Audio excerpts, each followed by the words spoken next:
Saudara dan saudari yang dikasihi Tuhan, kita berjumpa dalam acara Mendekap Kasih Tuhan, bersumber pada 1001 renungan inspiratif karya Romo Fransales SCY, dan sebagai renungan singkat bagi saudara dan saudari yang sedang menderita sakit, baik yang dirawat di rumah sakit maupun di rumah sendiri, dirawat bersama dengan keluarga.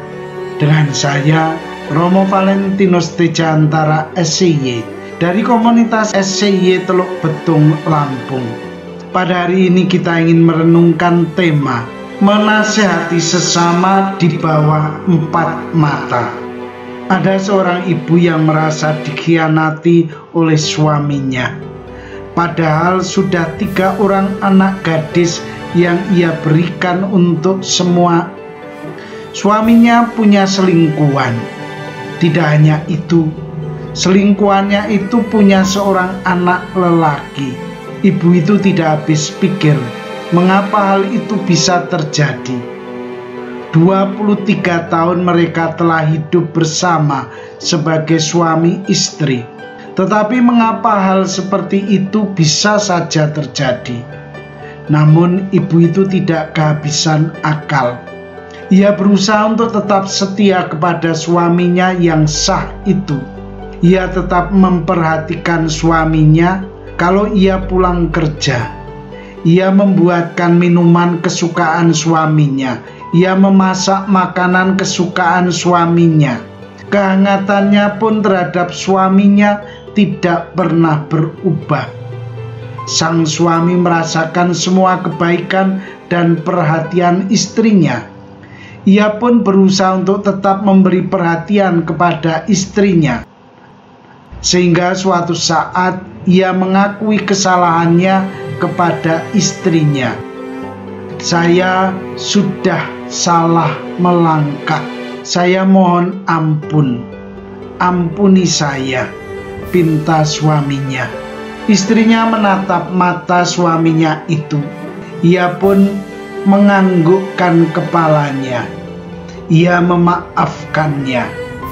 Tetapi ia menuntut agar suaminya tetap bertanggung jawab atas perbuatannya. Sebagai tanda pertobatan, ia meminta suaminya untuk meninggalkan selingkuhannya. Namun ia juga minta agar suaminya memenuhi kebutuhan hidup anak dari hasil selingkuhnya itu. Saudara dan saudari yang dikasihi Tuhan, kisah seperti ini seringkali kita dengar. Namun yang sering terjadi adalah keributan demi keributan. Rebutan harta, rebutan anak, dan perkelahian. Kisah tadi menampilkan sisi yang lain, sisi pengampunan dan pertobatan. Orang beriman itu orang yang selalu mengampuni sesamanya yang melakukan dosa dan kesalahan. Orang beriman itu senantiasa murah hati dan besar belas kasihnya kepada sesamanya. Tetapi orang yang berdosa dan yang bersalah itu juga mesti menunjukkan kerelaan untuk bertobat. Artinya, orang beriman mau berbalik kepada Tuhan yang begitu baik kepadanya.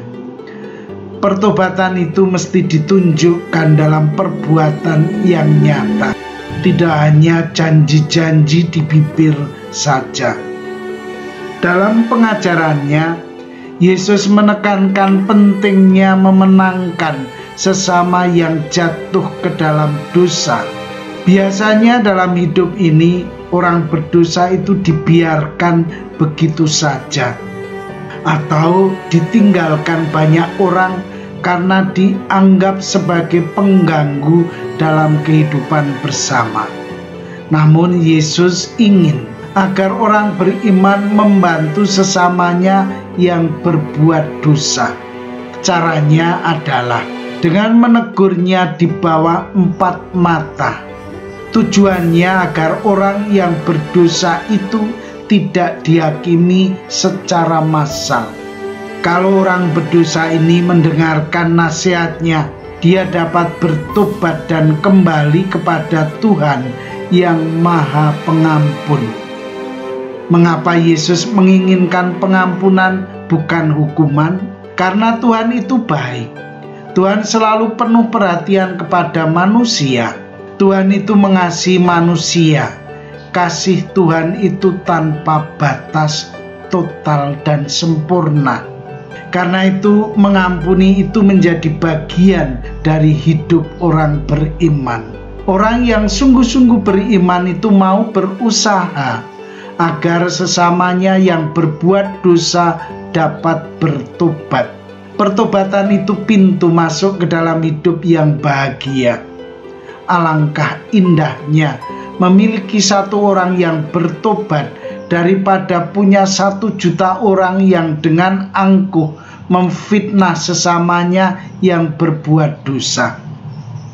Saudara dan saudari yang terkasih, marilah mengakhiri renungan singkat kita dengan menyatukan iman, harapan, dan kasih kita kepada Tuhan. Akhirnya, berkat dan doaku selalu menyertai Anda yang sedang sakit.